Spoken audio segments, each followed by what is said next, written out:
How to stop suggested posts on Facebook. Open the Facebook app. Click on three lines. Click on Settings option. Click See More in Account Center. Now click on Ad Preferences.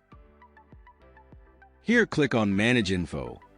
Now click on Categories used to reach you. And turn them all off.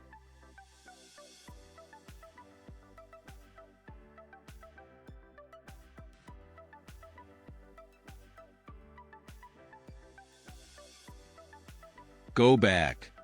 Now click on Activity Information from Ad Partners. Click on Review Settings.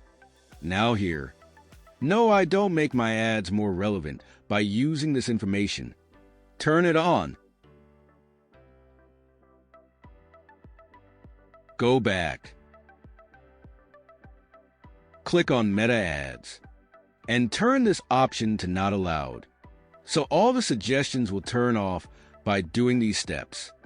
That's how you can stop suggested posts on Facebook.